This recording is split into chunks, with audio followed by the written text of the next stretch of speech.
Okay, basically we have a burger recipe today. This will be my special cheese and bacon stuffed burger. It's a very large and filling burger. This recipe will make two.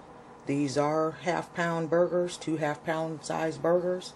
So you probably won't be able to eat all this at once. So you may want to cut this in half prior to cooking it or after you cook it. So, first of all, we have 1 pound of ground chuck, and here's our onions, and that's about a fourth to a half cup of onion. We have about a fourth cup of bacon bits, and those are already crushed, regular fresh bacon. There's 4 strips of turkey bacon in there, and about 4 strips of regular bacon, and that's what it amounts to once you break it down. Then also we have about a tablespoon or 2 of butter that we're going to spread on our bread. And then I'm going to be adding 2 ounces or 4 tablespoons of barbecue sauce into this burger. Also 2 ounces or 4 tablespoons of, you can use breadcrumbs, but I'm using Chex mix because it has the salt flavorings in there and other flavors throughout it. And so basically the barbecue sauce with the breadcrumbs, that's why we have to use it, and then because of the Worcestershire sauce, so the burger won't tear up as we're flipping it. Then also we're going to add a little bit of parsley, and then a little bit of hickory smoked salt. We also have dry bell pepper, black red pepper blend, and just a very small amount of kosher salt, because we have this type of salt. We have salt in our bacon, there's some in our barbecue sauce, and then there's definitely some in our Chex mix. So we're just going to use very little of the kosher salt. Okay, now, one of these burgers will be cooked on white bread, one will be cooked on rye, dark rye. Now for our cheeses, we have 1.5 ounces of Velveeta, which will go on the outside or the inside of the bread as a bread liner per se. And then we have about 1.5 ounces of extra sharp cheddar, which tore up on me, as you can see when I cut it. So basically, and then we have a 1/2 ounce of smoked Swiss. So those are the 3 cheeses that will be in each burger. At this point, you do want to go ahead and preheat your skillet so we can go ahead and get the burgers put together as that's heating. Okay, now basically, as you can see, my chuck is all broken up. I like to season it with the ingredients like that instead of in a ball and just tearing it up, which is what I did. But we're going to season with our hickory smoked salt first.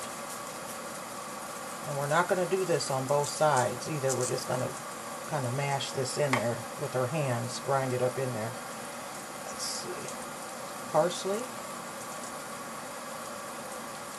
And you just want to be able to see a slight coloring of this. One ingredient I forgot was my garlic. Can't make a burger without putting that garlic in there. Okay, a little bit of kosher salt. I had a little frog this morning. Just a little bit of kosher salt. Remember, we don't want to use too much of that. Okay. Our dry bell pepper. And like I say, with this dry bell pepper, you guys don't see that coming out on the video because it comes out very fine, which is the way I like it. If I loosen this up, it'll come out a little bigger. There we go. Loosen that up a little bit. Gotta kind of know how to work with these shakers.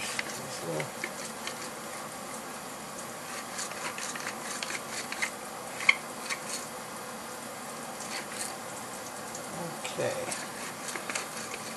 Got that there going on. If you look at this, if you were on my end, it looks like you can see the parsley in there and the bell pepper flakes. Okay.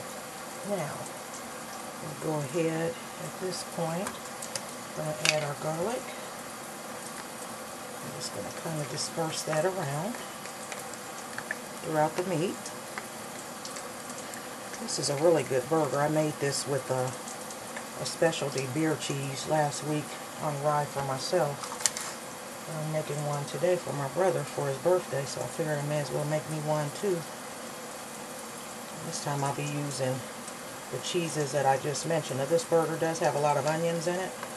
That's because we want that good oniony flavor, and we're not going to be slicing onion, putting it on the top of the burger as a condiment. This is going to be almost like a grilled cheese burger, per se. So if you like grilled cheese or grilled ham and cheese and you like hamburgers, you'll like this. Okay, I forgot about my pepper, but that's alright. Pepper in there. Okay. Now, at this point, I'm going to do the barbecue sauce.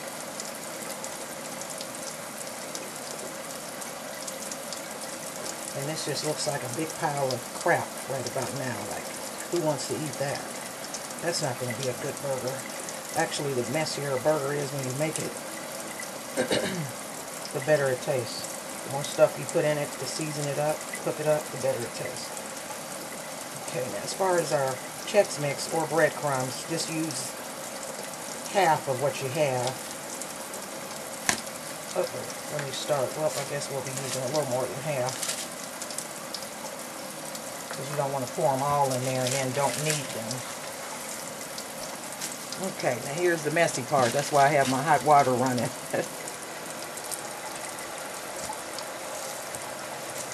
Basically getting this all mixed in together, almost like a meatloaf is the consistency you want this to be at. You can see I'm getting all the onions and everything throughout all the meat. That's why it helps to have had it broken up. So that way stuff kind of goes in there as you're doing it. Almost had a sneeze come on there. Glad I didn't. I would have had to have stopped the video. Okay, now I'm going to come back and have this shaped into the burger size that we want with our little valley in it, is what I call it, so we can put our bacon and cheese. See you back in a minute. Okay, basically what I did here is weighed this burger out, actually. This one is 5 ounces, this is 5 ounces, so this is a 10-ounce burger. The other one's going to be a 9-ounce. So basically, you just want to get this, shape it into the shape of the type of bread you're using.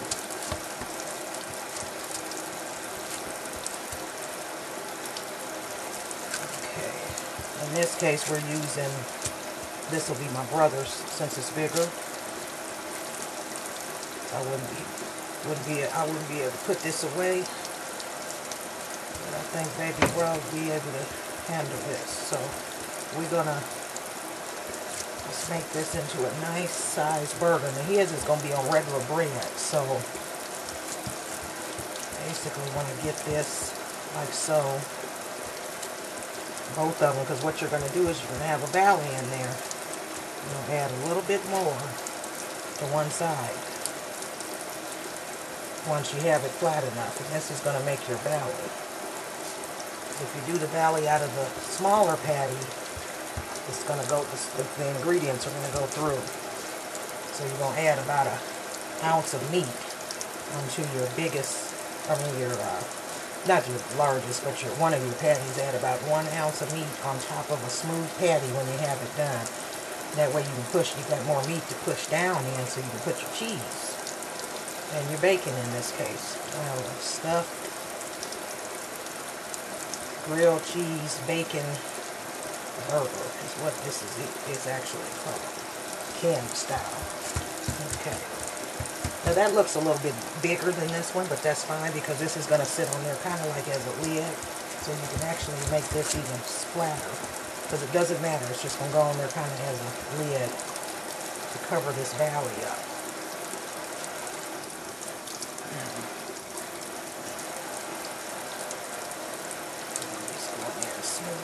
Like that. You can use a spoon for this too, but since this was clean and handy, I just went ahead and used it.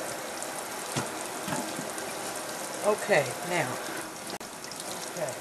what I'm going to do is do a little bit of Worcestershire sauce only on this one. Not going to put any on this patty. The cheese needs to be in the refrigerator at this point, but if it's on the counter, that's fine. I'm not touching the meat, so therefore I can dip back into the bacon. So we're going to put bacon in there and put a nice portion of bacon in there too. About half of this is going in each burger. Now I can mash it down because it's just bacon. I'm not touching that chunk actually. Okay, so he has a nice portion of bacon down in that valley. And what we're going to do now is top that with cheese. And your only cheeses you're going to be using are your sharp cheddar or whatever other type of cheese you choose to put. You want melted out of the middle of the burger. When he bites into it, he's going to have a blast of cheese. And it appears I might have to make a little valley in my other piece of meat, but I'll see. Because you don't want your valley to go too far to the edges, because otherwise it will seep through. And you might lose a little bit of your cheese when you cook this, but not much. Okay, now what I usually like to do is just flip this. And generally this peels off of wax paper easy, as you can see. And go like that. You're just going to kind of make that as a seal. It's a big burger. Don't get me wrong on this. It's not hungry, don't mess around with this. As you can see, that acts kind of as a seal. And if you remember where that little valley was, kind of go like that. Now, just kind of seal that all the way around, and that's what I'm doing. You can use Worcestershire sauce also as this is cooking, but I don't particularly like to. I'll see how it's holding up. I'm going to go like that. Just take this wax paper, make it into a kind of a rounded sandwich. When that cooks down, that's going to be just right for a piece of bread. Because you're going to cook this till it's pretty much done, and then you're going to put your bread on it and then toast it with the meat inside of the bread. That's why it's called a stuffed bacon grilled cheeseburger. Okay. So here we have our patty, as you can see, and that's stuffed. If we get any seepage, it might be right there, but that'll be all right. I'll be kind of looking for that. And in cooking, I'll make sure I try to have that closed. Also add a few more little breadcrumbs in that area to kind of hold that together. All right. Now what I'm going to do with this is I'm going to wrap this in cellophane, because this won't be cooked until later on when he gets here. It's going to be cooked to order. So I'm going to wrap this in cellophane so it stays together very well. And then I'll take it out about 10 minutes before I'm going to cook it, because beef, if you take it out prior to cooking it, it tends to cook a little bit more evenly. If you take it out really cold, it's going to cook the outside first and the inside has to get heated up. And it takes a slower cooking time. That's why a lot of times you see them cooking steaks, they're sitting out, because they cook more evenly when the meat is more close to room temperature. But you don't want to leave it sit out like this all day. See you back in a minute when it's time to hit the skillet. Okay, now before we hit the skillet, I just thought I would run this past my viewers. Two things I think you should invest in for cleanliness and less cleanup in the kitchen is the wax paper and then also cellophane. Now the wax paper, as you can see, was good for the burgers. I've also used it in many of my other dishes for lining the counter. This here is just cellophane. It's on a roll. It's called Wrap Master, but they make different brands and off brands now. It's good for cellophane and foil. Basically what I'm going to do, we have our burgers here, as you can see. It's nice and ready to go. So what I'm going to do is put that into our cellophane, and that just rolls off the roll like so. I'm going to Put that big old burger on there, like so. Hello. And I'm going to wrap this up very snug and get those edges as best you can. Pull that up very snug, as I said. And that just cuts off right there. And that's going to sit in this until it's time to cook it. It's nothing like some good old cheap store-bought cellophane. You can get the dollar store kind, whatever. If you put it in one of these babies, it works just like Glad or Cling or one of the. Actually, this is Cling, but I buy off-brand too, and that's which is made by Saran Wrap. Cling is. Okay. There's that other burger. As you can see on this, I put breadcrumbs around his because it had more the Worcestershire sauce in it. Mine had just a little bit, but that'll keep those edges from coming loose. And we're going to wrap that real good and tight.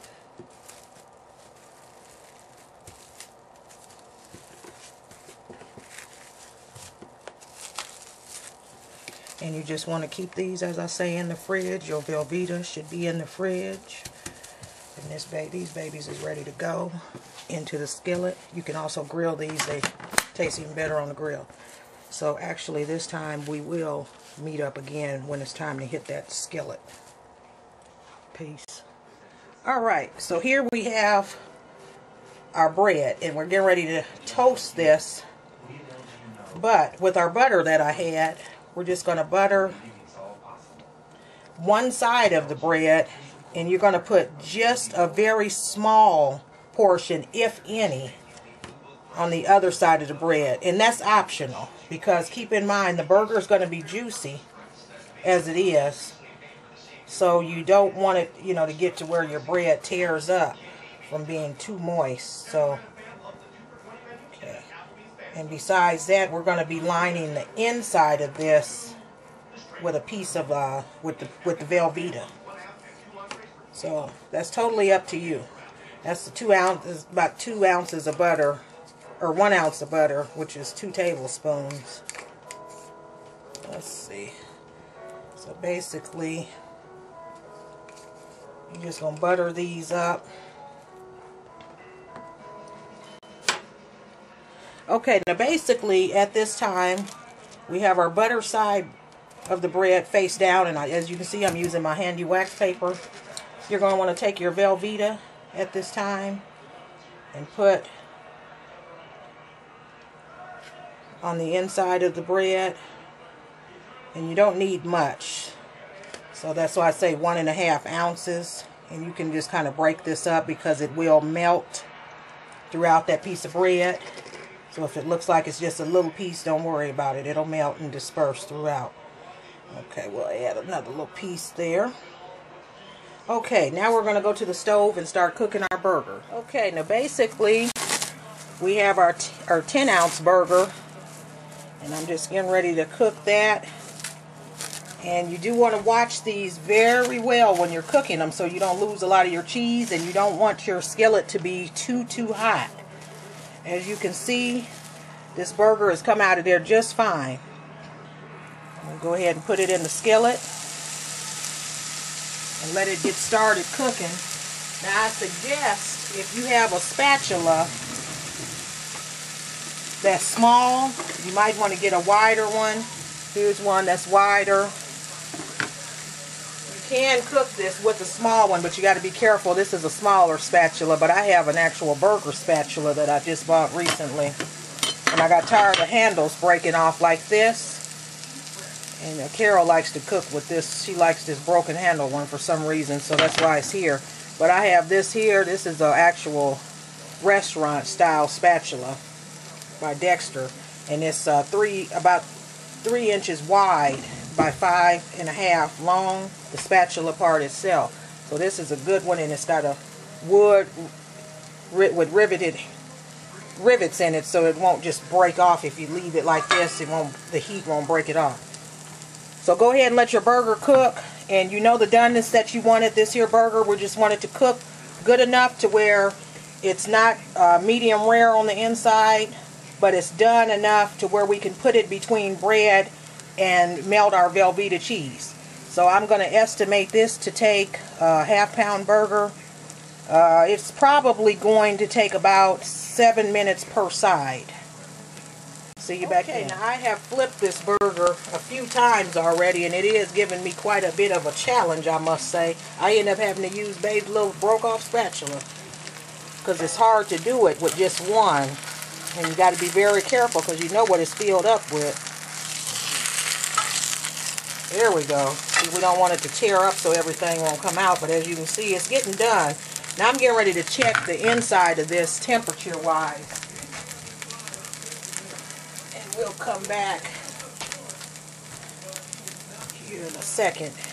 And I'm going to come back when this is done for us to put it between the bread and grill it. Okay, now here's our sandwich. We got that baby in there. I'm going to turn it around. This is a heavy hitter here. I'm telling you. If you don't have no appetite or half-ass hungry, don't eat this. Don't cook it, rather, unless you're going to share it with somebody else. I think this will be just enough for me and Babe. That's a half-pound burger. Got the Velveeta melted going on under there. It's got cheese and bacon in the meat.